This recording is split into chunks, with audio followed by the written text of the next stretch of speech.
Ketika ada amalan yang dirasa sulit, namun ternyata kalau Allah berikan hidayah, maka dia mudah untuk mengamalkannya. Ketika Allah memberikan hidayah dan taufik kepadanya.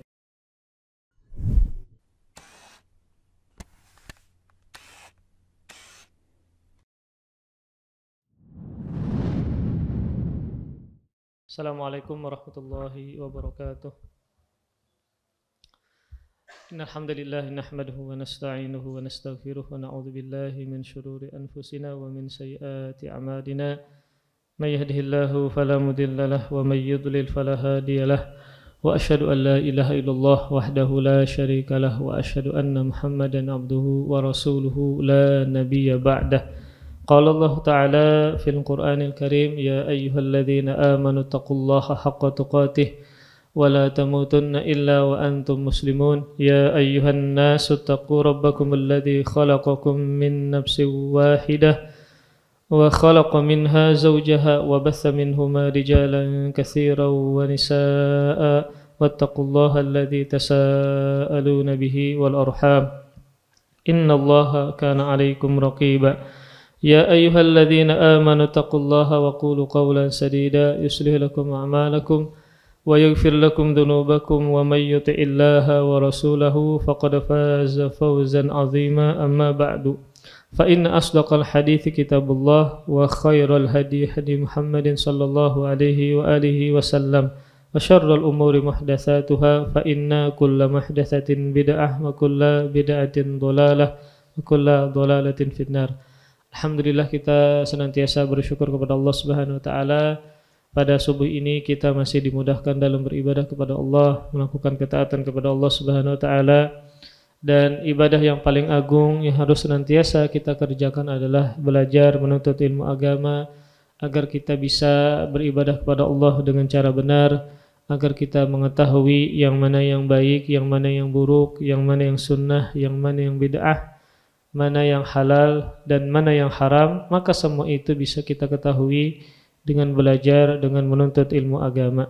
Kemudian salawat serta salam semoga senantiasa Allah berikan kepada Rasulnya Nabi kita Muhammad sallallahu alaihi wasallam dan kepada keluarga dan para sahabat dan orang-orang yang senantiasa menjalankan sunnah beliau sampai hari pembalasan kelak. Amin ya rabbal alamin. Kita membaca kitab hadis Arba'in An-Nawawi dan sampai pada hadis ke-29 tentang abwabul khair, pintu-pintu kebaikan.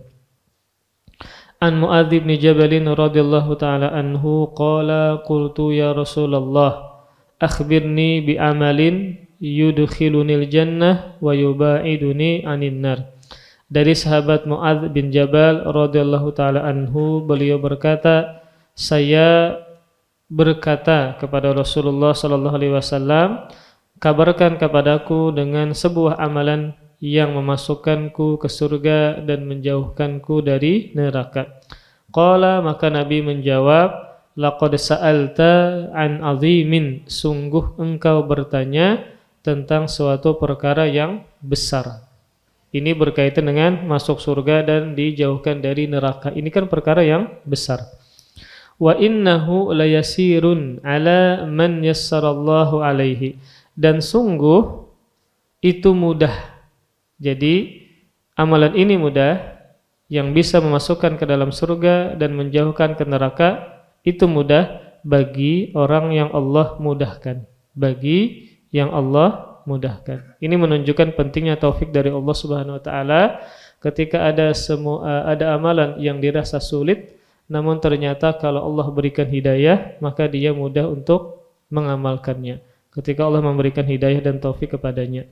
Apa amalan tersebut? Ya, yang amalan tadi adalah rangkaian amalan yang bisa memasukkan ke dalam surga dan bisa menjauhkan dari siksa api neraka. Maka yang pertama yang Nabi sallallahu alaihi wasallam sebutkan adalah ta'budullaha la tusyriku bihi syai'a. Engkau menyembah Allah dan tidak menyekutukan dengannya sedikit pun. Maka amalan yang pertama yang membuat seseorang bisa dimasukkan ke dalam surga dan dihindarkan dari siksa api neraka adalah mentauhidkan Allah Subhanahu wa taala. Mentauhidkan Allah Subhanahu wa taala. Kemudian wa tuqimus shalah, dan engkau mendirikan salat. Yang kedua adalah mendirikan salat. Wa tu'tiz zakah, dan menunaikan zakat. Wa tasumu Ramadan, dan engkau berpuasa pada bulan Ramadan. Wa tahujjul baita, dan engkau berhaji ke Baitullah. Ini adalah rangkaian yang wajib ya. Nabi sebutkan ibadah-ibadah yang wajib. Tsumma qala, kemudian Nabi berkata, ala adulluka ala abwabil khairi, maukah aku tunjukkan kepadamu atas pintu-pintu kebaikan. Kemudian Nabi menjelaskan, as-saumu junnah, puasa itu adalah perisai atau tameng yang membuat dia dijauhkan dari siksa api neraka dengan berpuasa.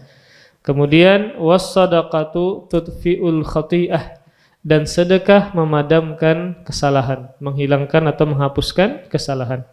Kama yudfi'ul ma'un nar, sebagaimana air memadamkan api. Wa shalatur rajuli fi jawfil laili, dan salatnya seseorang di pertengahan malam. Maka ini juga bisa menghapuskan kesalahan-kesalahan. Tsumma tala, kemudian Nabi membaca firman Allah Subhanahu wa taala, tatajafa junubuhum 'anil madaji hatta idza balagha ya'malun. Tatajafa junubuhum 'anil madaji, lambung mereka jauh dari tempat tidur mereka. Maksudnya adalah mereka melaksanakan ibadah qiyamul lail, melaksanakan ibadah tahajud, sehingga jauh dari tempat tidur. Sampai beliau membaca ya'malun, yang mereka amalkan. Jadi ini ayatnya panjang, tetapi Nabi SAW ya, sebagaimana kata Mu'adz bin Jabal, membaca ayat ini sampai firman Allah ya'malun. Tsumma qala, kemudian Nabi berkata, ala ukhbiruka bi ra'sil amri wa amudihi wa dhirwati sanamihi. Maukah aku kabarkan kepadamu tentang tentang pokok segala perkara dan tiangnya dan puncaknya. Qultu bala, saya menjawab iya wahai Rasulullah sallallahu alaihi wasallam. Qala, maka Nabi mengatakan, ra'sul amri al-Islam. Pokok segala perkara adalah Islam. Wa amuduhus shalah, dan tiangnya adalah salat. Wa dzirwatu sanamihil jihad, dan puncaknya adalah berjihad di jalan Allah Subhanahu wa taala. Tsumma qala, kemudian Nabi meneruskan, ala ukhbiruka bimalaki dzalika kullihi. Maukah aku kabarkan kepadamu tentang suatu kunci untuk menjalankan itu semua? Qultu bala ya Rasulullah, saya menjawab tentu wahai Rasulullah. Qala, maka Nabi menjawab, fa akhadha bilisanihi, maka Nabi memegang lisannya. Qala, dan Nabi mengatakan, kuffa alaika hadza, jaga, tahan ini. Maksudnya apa? Jaga lisan. Ini menunjukkan bahwa yang membinasakan manusia banyak dari lisan, sehingga harus dijaga. Jadi selain kita beramal soleh dari sholat, mentauhidkan Allah Subhanahu wa taala, berhaji, bersedekah, macam-macam ibadah. Kemudian apa hal yang membuat kita bisa menjalankan itu semua? Maka Nabi mengatakan dengan memegang lisannya, yaitu jaga dan tahan lisan ini. Faqultu, lalu saya mengatakan, ya Nabi Allah, wahai utusan Allah, wahai Nabi Allah, wa inna la mu'akhaduna bima natakallamu bihi, sungguh apakah kami disiksa disebabkan apa yang kami ucapkan? Maka Nabi menjawab, thaqilatka ummuka wa hal yakubbun nas finnar ala wujuhihim aw qala ala manakhirihim illa hasaidu alsinatihim. Kata Nabi SAW ketika ditanya, apakah lisan ini bisa membuat kami disiksa? Maka Nabi menjawab, ibumu kehilanganmu. Ini adalah ungkapan yang menunjukkan istilahnya. Jadi kalau seandainya kita mengatakan sesuatu, ya kemungkinan ada kemudian ada sesuatu yang membuat kita untuk menekankan, ya, untuk menekankan, maka ada istilah-istilah yang keluar, ya. Maka ini sama dengan ungkapan Nabi SAW ketika sahabat ini bertanya, apakah kami disiksa dengan lisan kami? Maka Nabi menjawab, thaqilat ka ummuka. Ini bukan makna sebenarnya. Kan maknanya adalah terjemahnya ibumu kehilanganmu. Tapi ini bukan makna sebenarnya. Kemudian Nabi meneruskan, tidaklah menjerumuskan manusia ke neraka di atas wajah-wajah atau hidung mereka, melainkan akibat dari lisan mereka. Jadi maksudnya adalah bahwa lisan ini bisa membuat seseorang masuk ke dalam neraka. Bagaimanapun amalan yang dia kerjakan, kalau lisannya ini kotor, buruk, apalagi menzalimi orang lain, maka ini harus waspada karena bisa membuat dia masuk ke dalam neraka. Maka hadis ini dikeluarkan oleh Imam Tirmidzi dan beliau mengatakan hadisnya adalah hasan sahih dan disahihkan oleh Syekh Albani. Hadis ini menjelaskan tentang amalan-amalan kebajikan yang menghantarkan seseorang masuk ke dalam surga dan menjauhkan dari siksa api neraka. Maka amalan yang ditanyakan oleh sahabat ini, Mu'adz bin Jabal, adalah amalan yang menjadi sebab masuk surga dan dijauhkan dari neraka. Jadi sebab saja, ya, bukan ketika dia beramal maka amallah yang memasukkan dia ke surga, enggak, tetapi menjadi sebab saja. Karena Nabi SAW bersabda dalam hadis yang lain yang dikeluarkan oleh Bukhari dan Muslim, lan yudkhila ahadan amalahul jannah. Kata Rasulullah SAW, amal seseorang tidak akan masukkannya ke dalam surga. Qalu, maka para sahabat berkata, wala anta ya Rasulullah, engkau juga wahai Rasulullah, artinya amalmu juga tidak akan masukkanmu ke dalam surga.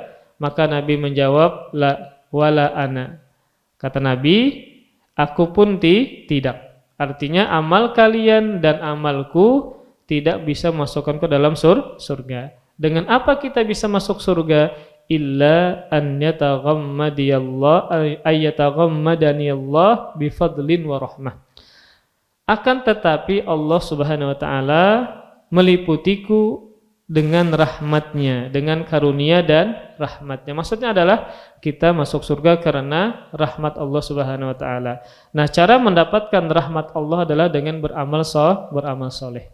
Jadi amal soleh kita yang sedikit ini tidak bisa membuat kita masuk ke dalam surga yang begitu nikmatnya luar biasa.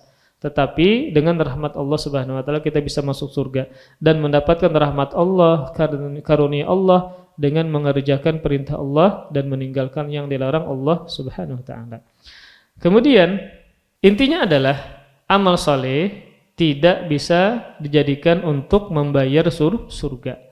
Tetapi tadi surga bisa didapatkan dengan rahmat Allah Subhanahu wa taala yang Allah berikan kepada kita. Kemudian itu didapatkan dengan amal soleh yang kita kerjakan. Kemudian para ikhwas sekalian, makanya Nabi SAW, ya, ini berkaitan dengan surga tadi. Maka kalau kita lihat banyak dari doa para nabi ketika mereka berdoa kepada Allah Subhanahu wa taala, maka mereka meminta surga kepada Allah.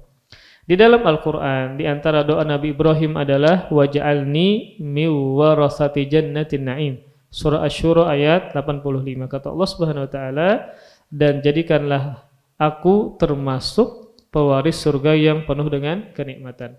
Begitu pula Rasulullah sallallahu alaihi wasallam dalam hadis yang sahih yang dikeluarkan oleh Imam Muslim, maka Nabi sallallahu alaihi wasallam berdoa, Allahumma inni as'alukal jannah. Ya Allah, aku meminta kepada engkau surga. Kemudian para ikhwas sekalian, nah dalam hadis ini Rasulullah sallallahu alaihi wasallam menyebutkan cara agar seseorang mudah masuk ke dalam surga sehingga dia mendapatkan rahmat Allah Subhanahu wa taala. Yang pertama adalah mentauhidkan Allah, menyembah Allah dan tidak melakukan kesyirikan sedikit pun kepada Allah Subhanahu wa taala. Bahkan mentauhidkan Allah ini adalah asal dan landasan dari segala amal soleh.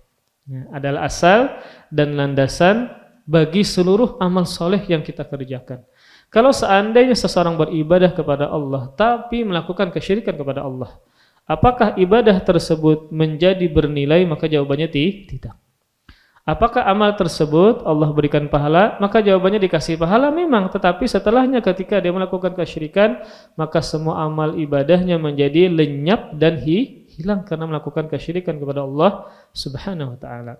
Sehingga seseorang yang beribadah hendaknya dia faham betul harus mentauhidkan Allah Subhanahu wa taala.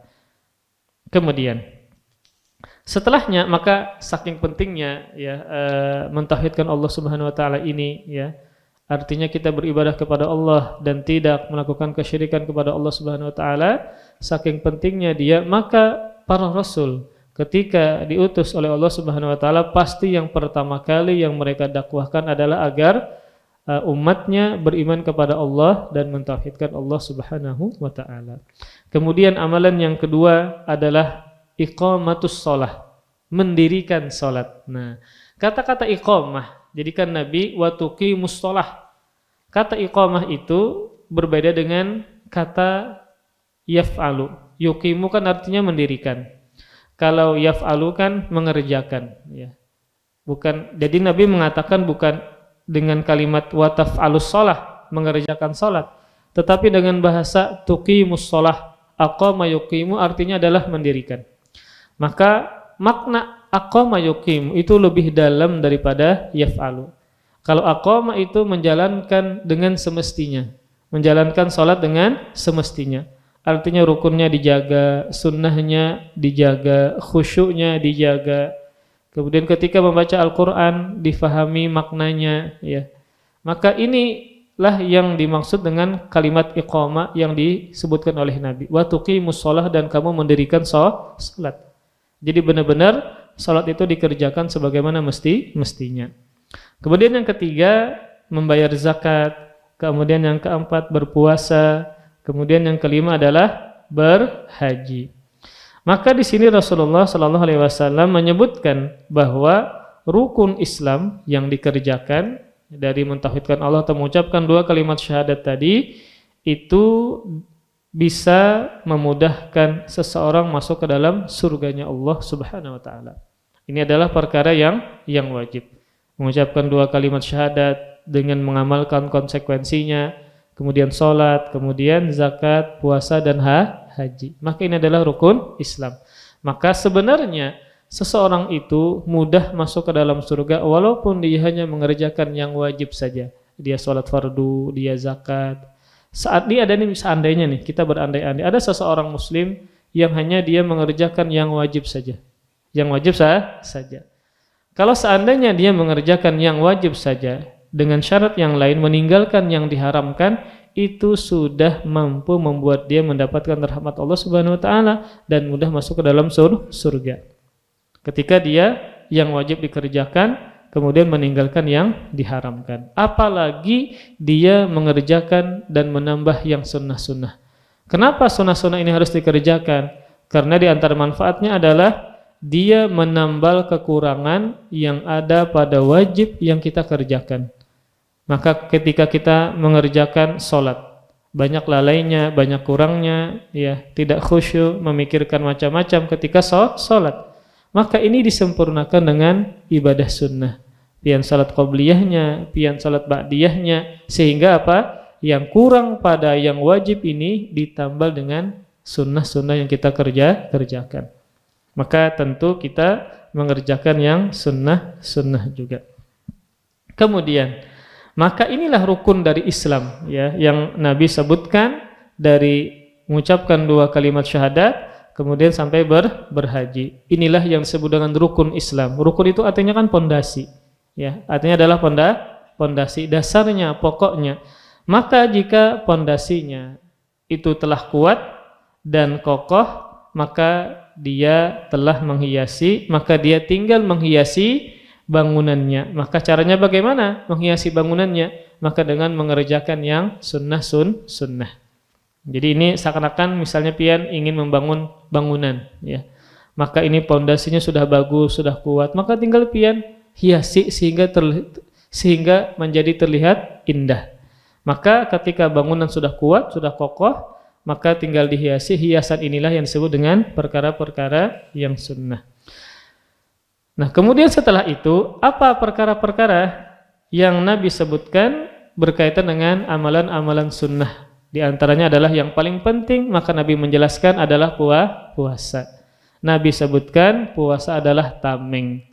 Tameng dari apa? Yang pertama, maknanya bisa tameng agar kita bisa mengendalikan syahwat kita. Tameng, perisai, sehingga kita bisa mengendalikan syahwat kita. Makanya ketika Nabi Shallallahu Alaihi Wasallam di hadapan para pemuda dari kalangan para sahabat, maka Nabi menyuruh mereka untuk menikah. Untuk apa? Kawin, menikah para pemuda. Ya ma'syarasy syabab, man istata'a minkum alba'ah falyatazawwaj. Kata Rasulullah Shallallahu Alaihi Wasallam, wahai para pemuda. Jadi para pemuda yang disuruh menikah. Kenapa demikian? Para pemuda yang disebutkan bukan yang sudah tua-tua, tapi adalah para pemuda. Karena para pemuda inilah yang syahwatnya bergejolak, yang masa mudanya itu berapi-api, ya.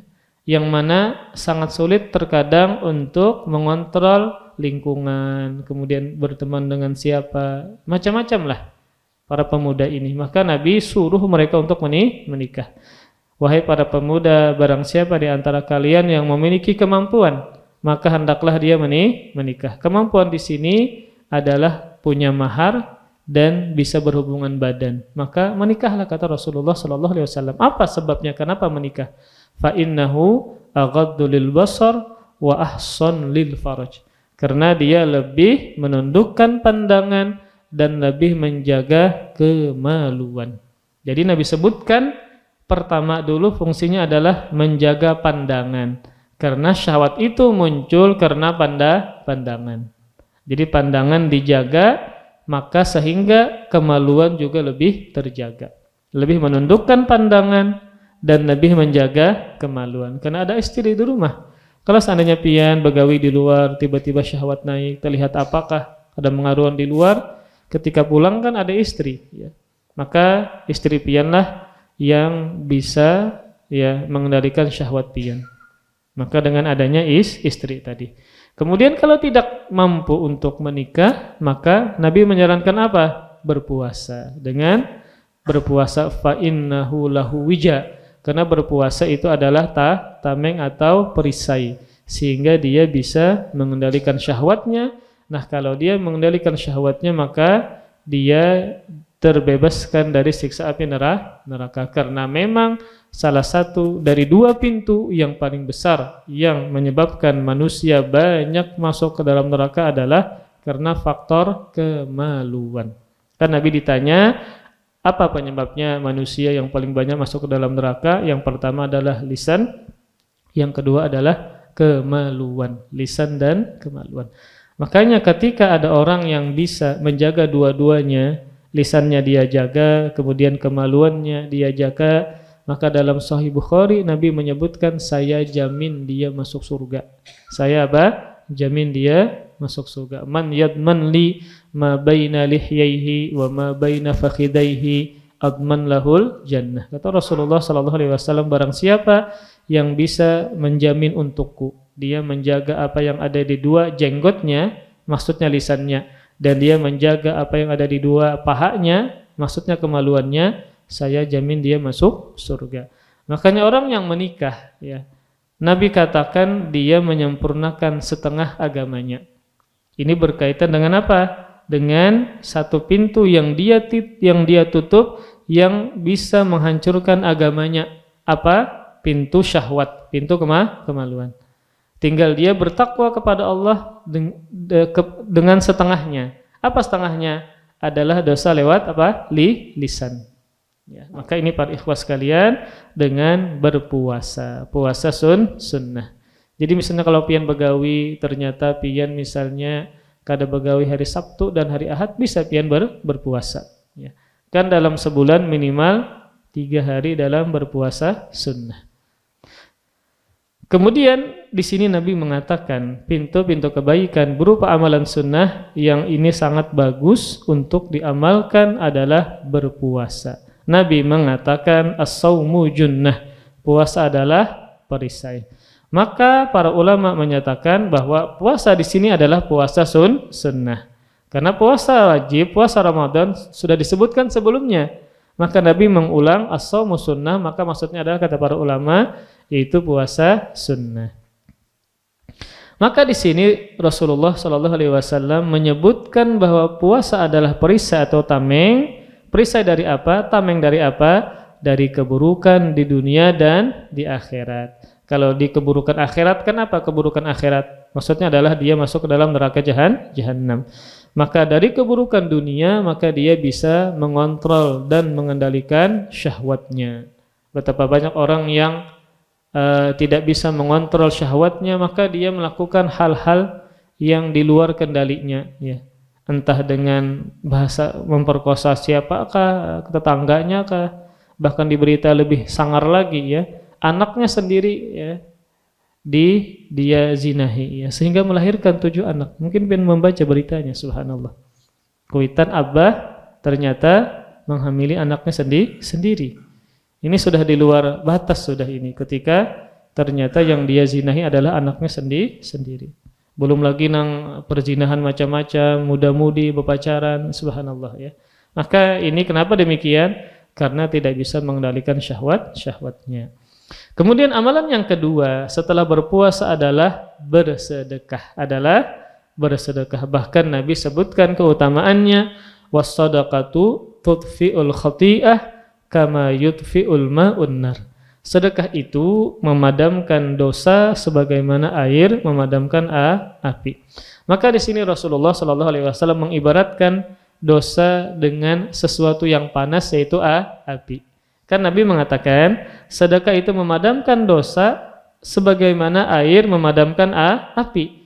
Maka api diibaratkan seperti dosa, maka air diibaratkan dengan apa? Dengan sedekah. Yang mana air ini bisa padam dengan apa? Api ini bisa padam dengan air. Sebagaimana dosa bisa padam, bisa hilang disebabkan kita dengan bersedekah. Makanya para ikhwas sekalian, pentingnya sedekah ini Nabi mengingatkan, ya, setelah sholat Id, maka Nabi mengingatkan kepada para perempuan untuk bersedekah. Kenapa perempuan? Karena memang yang paling banyak masuk ke dalam neraka adalah perempuan. Maka Nabi Shallallahu Alaihi Wasallam mengatakan kepada para perempuan setelah sholat Id, ya ma'syaron nisa tasaddaqna fa inni uritukunna aktsar ahlin nar. Wahai para perempuan, bersedekahlah kalian, sebab diperlihatkan kepadaku bahwa kalian adalah yang paling banyak menghuni neraka. Mendengar sabda Nabi ini, maka para wanita bertanya kepada Rasulullah Sallallahu Alaihi Wasallam, wa bima ya Rasulullah, apa sebabnya wahai Rasulullah? Maka Nabi menjawab, ini memang para perempuan ketujuh bersambat, ya, tukthirnal la'na wa takfurnal ashir. Hadis ini sahih, dikeluarkan oleh Al-Bukhari dan Muslim. Tukthirnal la'na wa takfurnal ashir. Kalian banyak melaknat, banyak menghina, menyambati macam-macam, dan banyak mengingkari pemberian suami. Lawas benar kawin 10 tahun. Ketika ada lakinya kesalahan, pian ini kada baik lalu lawan ulun jar. Nah, padahal sudah 10 tahun sudah macam-macam, ya. Maka ketika istri ini tidak bersyukur dengan pemberian suaminya, ya, dia selalu mengungkit-ungkit keburukan suaminya. Yang dia ungkit adalah musibah-musibah, padahal subhanallah suaminya sudah berjuang, ya. Sudah berjuang macam-macam, memberikan nafkah ini dan itu dari pagi sampai sore balik ke rumah. Terkadang hasilnya sedikit. Maka terkadang menguya bini, ini kah nang kada dapat, ini kah dapat ngajar. Padahal sudah berjuang suami, ya. Maka karena banyaknya para istri melaknat, suka melaknat, menyambati macam-macam, ya. Kemudian juga mengingkari kebaikan suami. Ketika ada suaminya satu kesalahan, maka dia menganggap suaminya ini tidak berbuat baik kepada dia, sehingga dia mengingkari kebaikan suami, ya. Maka hendaklah para wanita harus minimal seimbang lah. Kalau kita misalnya ketujuh mengungkit yang buruk, ungkit juga kebaikan-kebaikannya, ya. Harus seimbang. Apalagi misalnya sudah banyak kebaikan yang diberikan oleh suami. Maka dengan mengungkit, dengan mengingat kebaikan-kebaikan yang dia sudah berikan kepada pian-pian berataan. Jangan sampai menjadi penghuni neraka, karena tadi yang pertama banyak melaknat, yang kedua banyak mengingkari kebaikan suami. Dan hadis ini menunjukkan bahwasanya memang penghuni neraka kebanyakannya adalah para wanita. Maka di antara cara agar mereka tidak terjerumus ke dalam neraka adalah dengan banyak bersedekah. Dengan apa? Banyak bersedekah. Jadi yang kita pelajari bersedekah bukan cuma anak. Kadang anak kita bawa, masukkan ke dalam sumbangan ya. Tetapi bini pun juga demikian. Kalau seandainya bini pian hadir ke kajian, jurunginya duit, 10.000, kalau ada celengan masukkan. Ya. Atau kalau ada misalnya buka donasi, pian aja yang mentransfer atau apakah melajarinya untuk banyak bersedekah. Sehingga dengan sedekahnya maka dia terhindar dari siksa api neraka Allah Subhanahu wa taala. Kemudian memang kita ini tidak terluput dari dosa-dosa, maka cara memadamkan dosa tadi adalah dengan banyak bersedekah. Dengan apa? Banyak bersedekah. Dan Allah Subhanahu wa taala mengisyaratkan bahwa sedekah dapat menghapuskan dosa-dosa, terutama sedekah yang dilakukan secara sembunyi-sembunyi. Maka ini yang paling afdol kalau kita kerjakan sedekah secara sembunyi. Terlebih ada kekhususan dari hadis yang disebutkan oleh Nabi Shallallahu Alaihi Wasallam ketika dia berusaha menyembunyikan sedekahnya, yaitu mendapatkan salah satu naungan pada hari kiamat. Ketika padang mahsyar itu los, tidak ada naungan sama sekali. Jangan dibayangkan ada pohon atau ada gedung, nggak ada, los sama sekali. Kemudian matahari didekatkan, sangat panas. Kemudian manusia telanjang tanpa alas kaki, kemudian tanpa dikhitan, ya. Kemudian manusia numpuk, ya, keringat membanjiri mereka, tergantung amalan masing-masing. Ini luar biasa kepayahan yang sangat, ya. Maka tentu pada saat tersebut pasti kita mencari pertolongan Allah Subhanahu wa taala. Maka di antara bentuk pertolongan Allah kepada hamba di saat mereka kepanasan adalah Allah berikan naungan. Allah berikan naungan. Jangankan kita kata-kata membayangkan di akhirat. Kita di dunia saja pakai baju atau pian di dalam mobil, AC-nya mati jam 2 siang. Merangat sudah pian. Ya, itu pian sudah di dalam naungan toh. Tapi AC-nya mati di tengah terik matahari, maka kita kepanasan. Maka kita tidak bisa membayangkan bagaimana matahari didekatkan, kemudian kita telanjang. Maka tentu kita sangat memohon pertolongan Allah Subhanahu wa taala. Itu ini levelnya belum masuk ke neraka, enggak. Jadi di padang mahsyar saja banyak sudah yang tersiksa karena panasnya matahari. Lalu ternyata ada sebagian hamba-hamba Allah yang diberikan naungan karena kepanasan, ya. Maka di antaranya adalah warajulun tasaddaqa bisadaqah fakhfaha hatta la ta'lama shimaluh ma tunfiqu yaminuh. Seseorang yang bersedekah lalu dia sembunyikan sampai-sampai tangan kirinya tidak mengetahui sedekah dari tangan kanannya. Maksudnya apa? Orang yang terdekatnya pun kada tahu ini bersedekah. Bininya kada tahunya bersedekah, anaknya kada tahunya bersedekah, saking inya menyembunyikannya. Maka ketika dia menyembunyikan sedekahnya, maka itulah yang paling afdal dan juga ada keutamaan yang khusus. Kemudian para ikhwas sekalian, yang ketiga amalan sunnah, kan tadi yang pertama berpuasa, yang kedua sedekah, yang ketiga adalah sholat malam. Sholat malam. Maka kalau seandainya subuh jam 5, ini amun kita begawi, kita khawatir ini begawi kada baik lagi, ya, maka pian bisa siasati, entah 20 menit kah sebelum subuh, atau 15 menit kah, 5 menit pian bakami berudu, maka ada 10 menit kan, bisa pian salat witir, salat tahajud dan seterusnya, ya. Maka bisa disiasati kalau seandainya kita bekerja di pagi harinya sampai sore misalnya, agar jangan ngantuk di kantor, maka pian bisa siasati.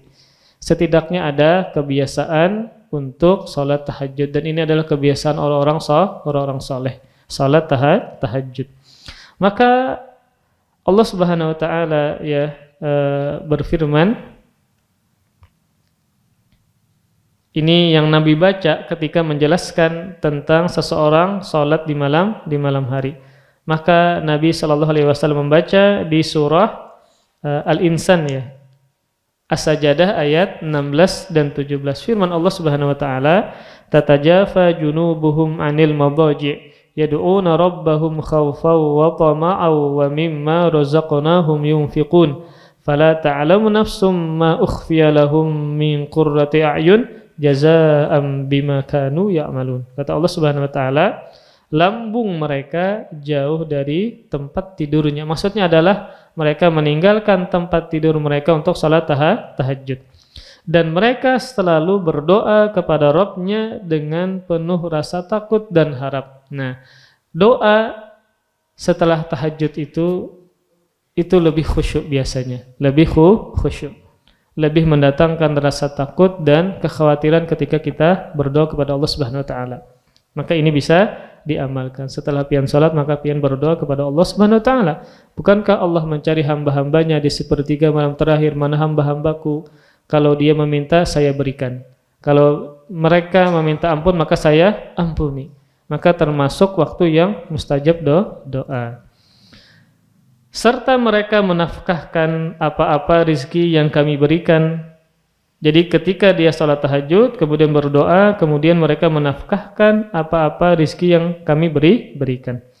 Tak seorang pun mengetahui berbagai nikmat yang menanti, yang indah dipandang sebagai balasan mereka atas apa yang mereka kerjakan. Jadi intinya adalah dengan salat tahajud maka Allah akan memberikan balasan-balasan yang sangat besar yang mungkin kita tidak tidak sadar bahwa itulah ternyata balasan yang besar dari Allah Subhanahu wa taala. Kemudian di sini Allah mengatakan di sini Rasulullah mengatakan wa salatur rajul fi jawfil lail. Salatnya seseorang di pertengahan malam. Maka ada juga di antara ulama yang mengatakan maksudnya adalah di sepertiga malam terakhir. Kenapa demikian? Karena dalam hadis disebutkan ketika Rasulullah SAW ditanyakan tentang waktu berdoa yang paling mustajab, maka Rasul menjawab jawfal laili al-akhir, di dalam waktu malam yang terakhir. Sehingga kata sebagian ulama maksudnya adalah di sepertiga akhir dari malam. Dan ini juga sebagaimana sabda Rasulullah SAW dalam hadis yang sahih yang diriwayatkan oleh Bukhari dan Muslim, yanzilu rabbuna tabaraka wa ta'ala kulla lailatin ila as-sama'id dunya hina yabqa thuluthul lailil akhir yaqul man yad'uni fa astajibalah man yas'aluni fa u'tiyah man yastaghfiruni fa aghfiralah. Tuhan kita tabaraka wa ta'ala turun pada setiap malam ke langit dunia pada sepertiga malam terakhir. Dia berfirman mengatakan, siapa yang berdoa kepadaku akan aku kabulkan. Dan siapa yang meminta kepadaku akan aku berikan. Dan siapa yang meminta ampun kepadaku, maka aku akan ampuni dia. Maka di saat inilah, sepertiga malam terakhir inilah, waktu kita mencari perhatian Allah Subhanahu, karena Allah mencari hambanya, maka kita mencari perhatian Allah Subhanahu wa taala. Kemudian juga Nabi mengatakan bahwa salat malam adalah salat sunnah terbaik.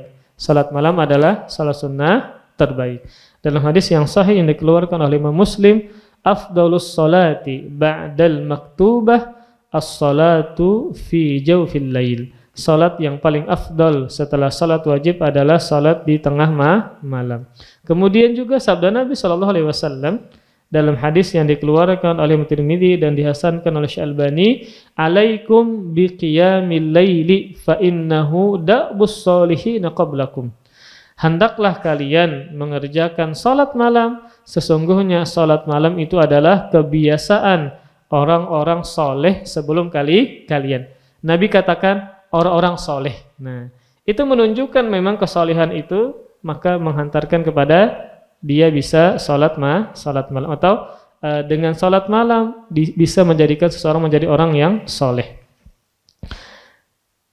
dan dia wa huwa qurbatun ila rabbikum, dan dia adalah mendekatkan diri kepada kalian, wa maghfaratun lis-sayyi'at, dan menghapuskan dosa-dosa, wa manhatun lil itsmi, dan menghalangi dari melakukan dosa. Nah, maka benarlah ketika seseorang itu sholat malam, sholat tahajud, ya, maka mencegah dia dari perbuatan mungkar, dari perbuatan maksiat di siang harinya.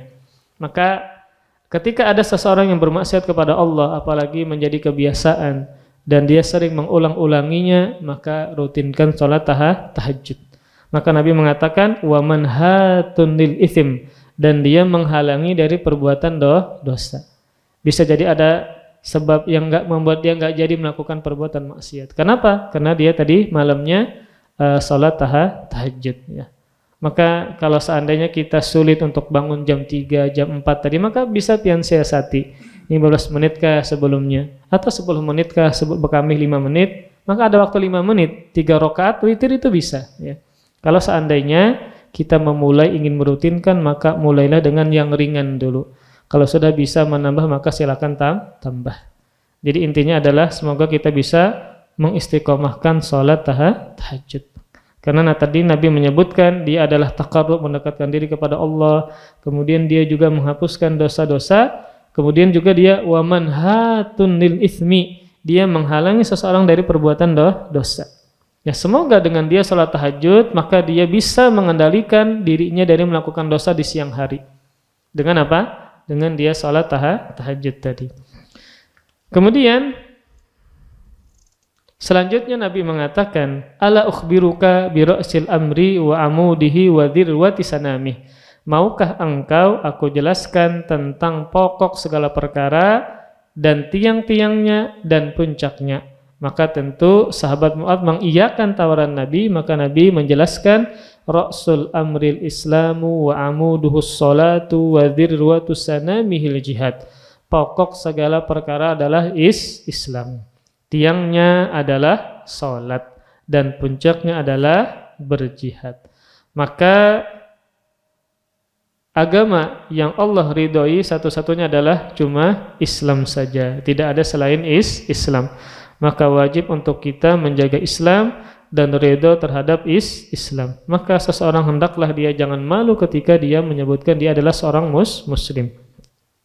Dan Allah hanya meridhoi Islam saja, sebagaimana firman Allah Subhanahu wa taala di surah Ali Imran ayat 19, inna dina indallahil Islam. Sungguh agama di sisi Allah yang Allah ridhai hanyalah Islam saja. Dan juga firman Allah Subhanahu wa taala, wa may yabtaghi ghairal islami dina falay yuqbala minhu wa huwa fil akhirati minal khasirin. Barang siapa yang mencari agama selain agama Islam, maka sekali-kali tidaklah akan diterima agama itu padanya, dan dia di akhirat termasuk orang-orang yang rugi. Jadi kata-kata orang yang rugi di dalam Al-Quran itu biasanya mengarah kepada apa? Masuk ke dalam neraka. Kemudian juga Rasulullah juga bersabda, la yasma'u bi ahadun min hadhil ummah yahudiyyun wala nasraniyyun thumma yamutu wa lam yu'min billadzi ursiltu bihi illa kana min ashabin nar. Hadis ini sahih, diriwayatkan oleh Imam Muslim. Tidaklah seorang pun dari umatku ini, Yahudikah atau Nasranikah, yang mendengar tentang diriku lantas dia mati dalam keadaan tidak beriman dengan risalah yang aku bawa. Jadi semua orang Nasrani zaman sekarang atau Yahudi zaman atau siapapun mereka, ketika mereka mendengar tentang kenabian Nabi Muhammad, risalah Nabi Muhammad, tapi dia tidak beriman, kecuali pasti dia termasuk penduduk neraka. Maka kewajiban orang Yahudi ke orang Nasrani kah, maka ketika mereka mendengar tentang risalah Nabi Muhammad SAW, wajib mereka beriman kepada Allah Subhanahu wa taala dan beriman kepada Nabi Muhammad SAW. Ya, kita cukup. Ya, sudah waktu isyraq, insyaallah kita teruskan sedikit. Bukan sedikit, masih banyak sebujurnya. Di pembahasan selanjutnya masih tentang pintu-pintu kebaikan. Wallahu a'lam bishawab. Wassallallahu ala nabiyina Muhammadin wa ala alihi wa sahbihi wa baraka wasallam. Subhanakallahumma bihamdika asyhadu an la ilaha illa anta astaghfiruka wa atubu ilaik. Wassalamualaikum warahmatullahi wabarakatuh. Terima kasih. Jazakumullah khairan wa barakallahu fikum. Video ini dibuat atas partisipasi dari donasi Anda. Semoga menjadi amal jariah bagi Anda semuanya.